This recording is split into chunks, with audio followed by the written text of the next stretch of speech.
Fala pessoal, sejam bem-vindos à nossa apresentação sobre redes neurais artificiais. Eu sou o Thiago Poltronieri e os integrantes que compõem o grupo são Diogo Tisoni e Mário Ceruti. Eu vou começar explicando a estrutura e o funcionamento básico dessas redes. A ideia é entender de onde surgiu essa inspiração, como elas são organizadas em camadas, quais funções matemáticas tornam tudo possível e, por fim, mostrar um exemplo prático para ficar bem claro. Agora eu vou falar um pouco sobre a inspiração biológica. Tudo começou na biologia. O cérebro humano é formado por bilhões de neurônios que se comunicam entre si. Cada neurônio tem partes importantes, os dendritos, que funcionam como antenas, recebendo sinais de outros neurônios. O corpo celular, que processa essas informações, e o axônio, que é uma espécie de fio condutor, responsável por transmitir o sinal para frente, em direção a outros neurônios, músculos ou glândulas. Ou seja, temos um fluxo bem definido. Os dendritos recebem, o corpo celular processa e o axônio envia. Essa lógica de entrada, processamento e saída inspirou os cientistas a criar um neurônio artificial, que tenta imitar esses mesmos comportamentos. Assim como vimos no neurônio biológico, o neurônio artificial também trabalha com entradas, processamento e saída. Nesse caso, as entradas representam os dados que queremos analisar. Cada entrada tem um peso, que indica o quanto aquela informação é importante. Esses valores passam por uma soma ponderada e, em seguida, por uma função de ativação, que decide se o neurônio vai disparar ou não, ou seja, qual será o resultado. No final, temos a saída, que é a resposta do modelo. Essa ideia simples, inspirada no cérebro humano, é a base para a construção de redes neurais artificiais mais complexas. Nesse slide eu vou falar sobre a arquitetura da rede. Aqui, quando juntamos muitos neurônios artificiais, formamos uma rede. Ela é organizada em camadas. Essas camadas são a camada de entrada, que recebe todos os dados brutos, as camadas escondidas, que fazem todo o processamento, e a camada de saída, que entrega o resultado final com uma classificação, uma previsão. É nessa passagem de camada em camada que a rede aprende padrões complexos, encontrando relações que seriam impossíveis de perceber de forma manual. Aqui eu vou falar sobre as funções de ativação. Só somar valores não seria o suficiente. O que realmente dá poder às redes neurais são as funções de ativação. As mais conhecidas são a sigmoide, que transforma valores em uma escala entre 0 e 1, a tan, que varia de -1 a 1, e a relu, que deixa passar apenas valores positivos. Essas funções elas tornam a rede não linear, ou seja, permitem que ela resolva problemas muito mais complexos do que uma simples soma conseguiria. Aqui eu trago para vocês um exemplo prático. Vamos pensar em um exemplo simples, prever se vai chover ou não. As entradas podem ser variáveis, como umidade, temperatura e pressão do ar. A rede processa essas informações nas camadas escondidas, ajusta os pesos e no final gera uma saída. Vai chover ou não vai chover? Outro exemplo clássico seria diferenciar imagens de gato e cachorro. Assim conseguimos ver como a teoria se aplica ao dia a dia, em problemas reais e fáceis de visualizar. Resumindo, as redes neurais se inspiram no cérebro humano, funcionam como neurônios artificiais conectados em camadas e utilizam funções de ativação para lidar com problemas complexos. Esse funcionamento básico que serve como base para aplicações mais avançadas. E com isso fechamos a primeira parte. Agora eu passo a palavra para o próximo integrante, o Diogo Tisoni, que vai explicar como as redes realmente aprendem durante o processo de treinamento. Fala galera, eu me chamo Diogo e hoje eu trarei a parte explicativa sobre redes neurais como o formato em que a rede aprende.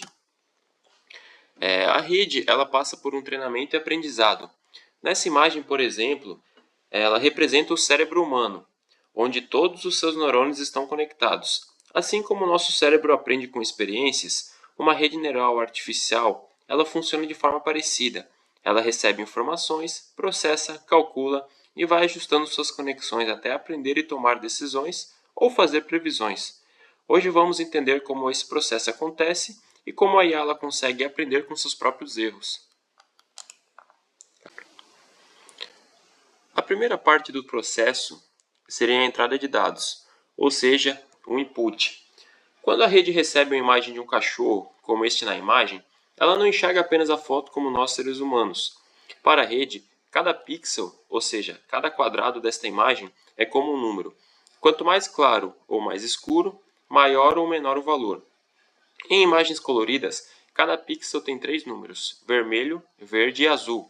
Esses números juntos formam um grão de tabela, ou seja, é uma matriz, que é a forma com que o computador entende a imagem.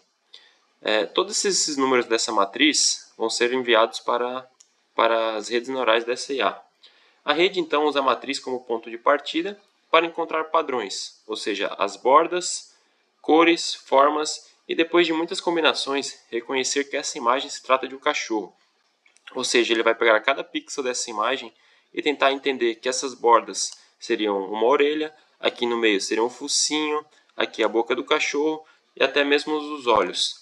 Para a gente, à primeira vista, isso aqui se trata somente da foto de um cachorrinho fofinho, certo? Mas para a rede normal, não é apenas um cachorro. Cada detalhe nessa imagem, cor, forma ou até mesmo a textura, é transformado em números que entram como informações para a rede. Para a rede, esse cachorro é apenas um conjunto de sinais matemáticos, que serão processados, combinados e analisados para que ela consiga entender que se trata de um cachorro, diferenciando de um gato ou qualquer outra coisa. Bom, depois de processar os números da imagem anterior, que seriam a imagem do cachorro, a rede ela gera uma previsão. Essa previsão seria a saída da rede, forward pass. Essa previsão aparece na camada de saída. Por exemplo, a rede recebeu a imagem de um cachorro. E ela pode dizer que essa imagem se trata 80% de um cachorro, 15% de um gato e 5% de um coelho. A classe com a maior probabilidade é escolhida como resposta final. O forward pass é o caminho em que a informação percorre da entrada até a saída. A rede pega os números da imagem, faz cálculos em cada camada e no final ela gera uma previsão. Essa previsão normalmente vem em forma de probabilidade. Por exemplo, é 80% de chance de ser um cachorro e 20% de chance de ser outro animal. Assim, a rede escolhe a resposta mais provável para entregar como saída. Bom, agora eu vou trazer a função sobre aprendizagem de redes neurais, a função backpropagation, que seria a função onde a rede ela aprende com seus erros. O backpropagation é o processo de aprendizado onde a rede usa o erro da loss function e o gradiente descendente, onde eles estão inseridos nessa imagem, para ajustar os pesos. Em outras palavras, é a interação contínua entre o erro e o gradiente, até que a rede aprenda a prever corretamente. Nesse exemplo aqui, a gente tem a entrada, o input, que seria a foto do cachorro, e todos esses pixels em forma de matriz, eles vão ser a partir do forward pass, onde vão ser inseridos na rede neural. Como a rede calcula a porcentagem de acerto? A saída da rede é uma probabilidade para cada classe. Por exemplo, a gente teve a probabilidade de ser um cachorro ou um gato. Essas probabilidades são geradas pelas funções de ativação final, sigmoid ou softmax. A classe com maior probabilidade é escolhida como previsão.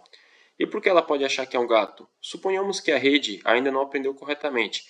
A saída da rede ela prevê 40% um cachorro e 60% um gato. A loss function vê a resposta correta, é cachorro, mas a rede previu que é um gato, porque a probabilidade dele era maior. Nesse caso, a porcentagem de acerto é baixa, então a rede errou. E a loss function, ela gera um erro muito alto. Por exemplo, a loss function a gente tem nessa imagem aqui, que seria um erro alto. E a relação do backpropagation entre o loss function e o gradiente é que quanto maior a diferença entre a probabilidade da classe correta e a escolhida, será maior o erro. Nesse caso, será propagado para ajustar os pesos na próxima iteração. O gradiente descendente ele vai corrigir os erros e ele vai retornar novamente para a loss function. Então, quando a probabilidade de acerto ela é alta, se após o ajuste da saída de rede já está muito alta, próxima do valor correto, ou seja, da probabilidade de acerto final, a loss function indica o erro mínimo. Nesse caso, o gradiente descendente percebe que não há mais ajustes significativos a fazer, porque o erro final está quase zero. Então ele vai entregar a saída que é o cachorro. No próximo slide, eu vou estar explicando melhor sobre a função do gradiente, como ele faz esses cálculos para definir a maior probabilidade de ser um cachorro. Bom, nesse slide eu vou trazer uma explicação sobre o gradiente descendente. O que é o gradiente descendente? É o algoritmo que as redes neurais usam para aprender. Ele diz à rede como ajustar os pesos das conexões para que o erro diminua.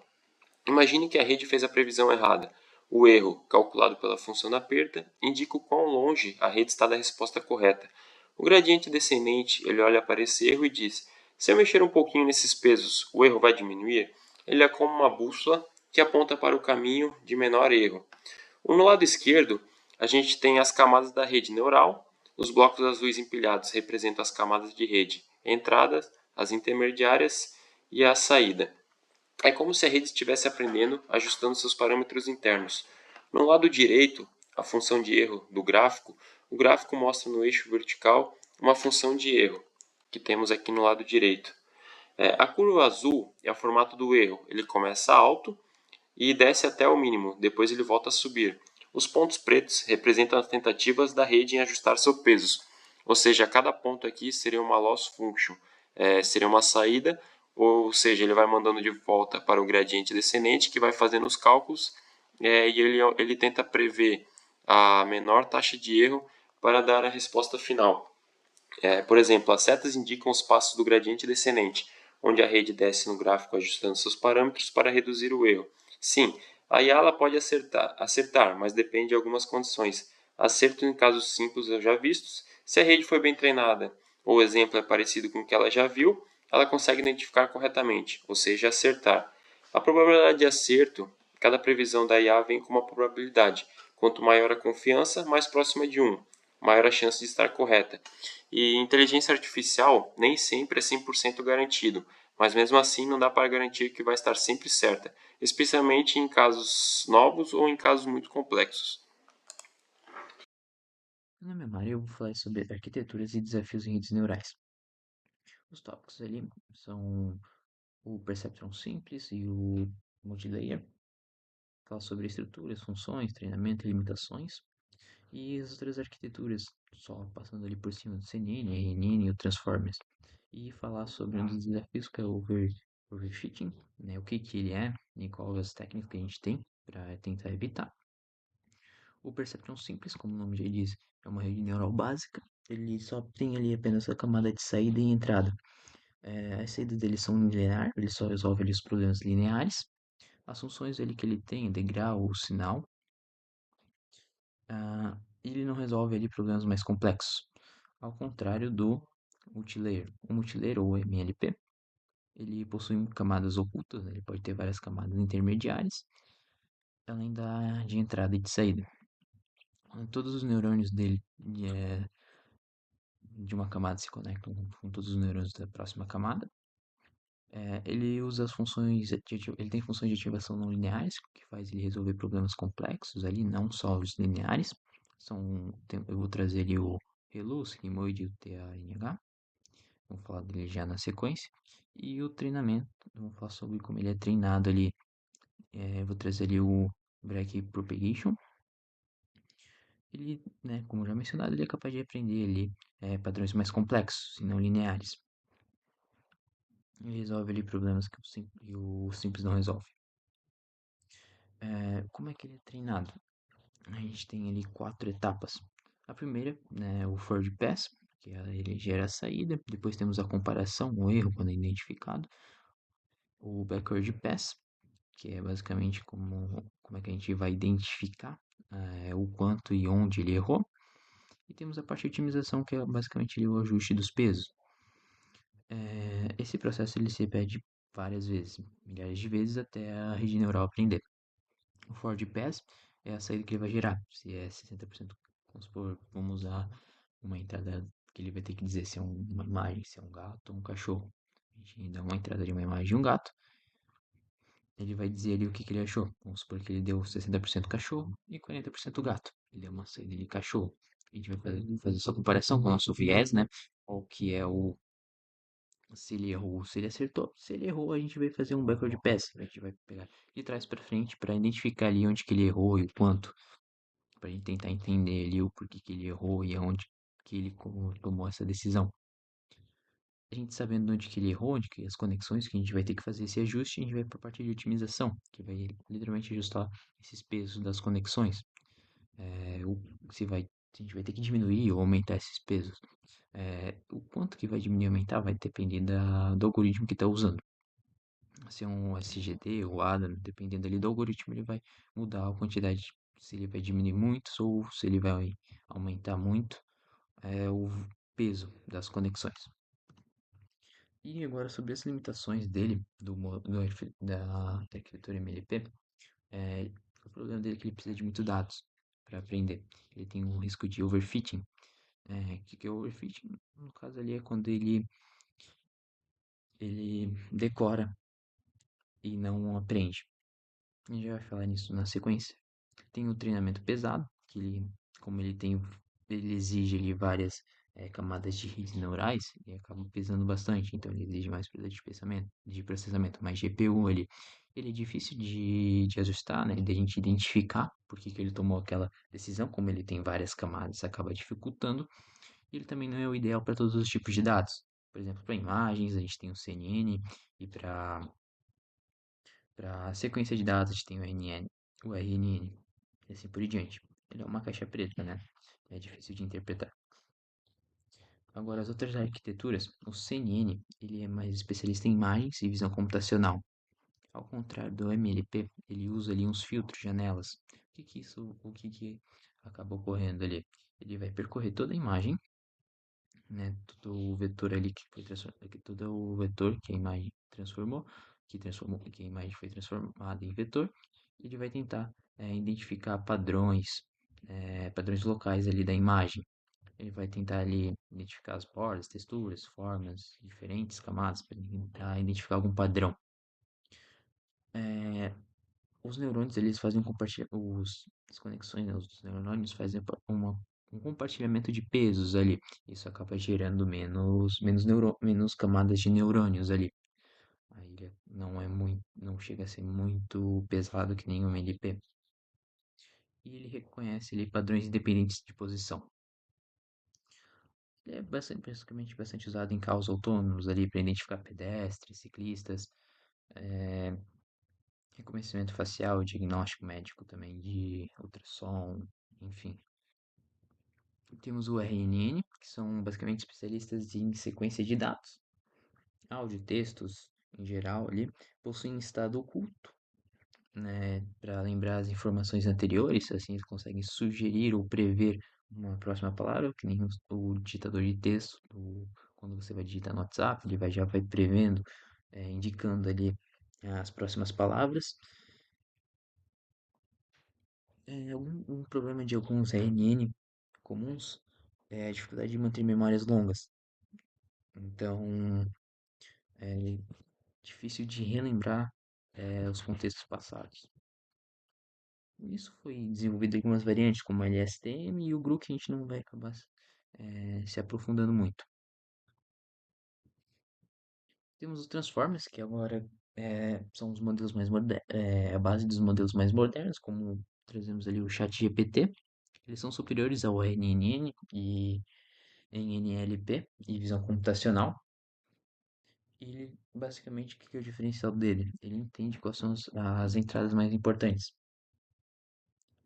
Ele também processa dados de paralelos, que acaba sendo mais rápido que os RNN.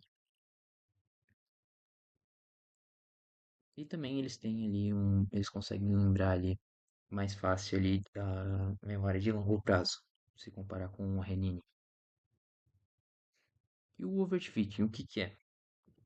O overfitting, basicamente, ele é aquela decoreba. a rede neural ela acaba não aprendendo e sim decorando. Então, quando eu mostro ali, quando eu tenho muita diversidade nos dados, eu tenho várias imagens de gato, e só que só tem gato preto e, e gato listrado. E eu tenho várias imagens de cachorro branco. Aí quando eu for mostrar pra ele, né, terminou o treinamento e eu for mostrar pra ele um gato branco, ele vai identificar como cachorro, porque ele nunca viu a gente nunca mostrou pra ele um gato branco. Então ele vai acabar errando. É, o, o motivo, né, como eu falei, poucos dados, ele acaba decorando ali, que também acontece, e também é quando ele treina por muito tempo, aí o desempenho acaba caindo, que também acabou ocorrendo overfitting. E um exemplo ali que eu trouxe é um que decora a prova em vez de aprender a matéria. Técnicas contra o overfit, como é que a gente pode tentar evitar isso ali? As técnicas ali que a gente tem é o Data Argumentation, ele vai criar umas versões diferentes de dados. O que que ele vai fazer? Ele vai rotacionar, vai trocar o brilho, vai girar a imagem, vai tentar ter diferentes formas ali de diferentes dados, para tentar diversificar mais ali, para não ocorrer o overfit. Temos o early stopping, que ele vai interromper o treino quando ele começa a decorar, né? Quando começa a ter um, o desempenho a baixar ali, ele começa a errar bastante nos treinos. O dropout, ele vai basicamente desligar alguns neurônios, 40, 50% dos neurônios, para que ele ele não dependa só deles, né? Para fazer com que a rede neural ela crie ali soluções mais robustas ali, para não depender só desses neurônios.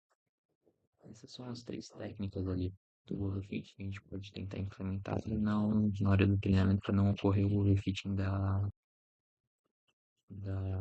do modelo ali sendo treinado. A princípio são esses os temas ali que a gente abordou aqui na arquiteturas e desafios em redes neurais.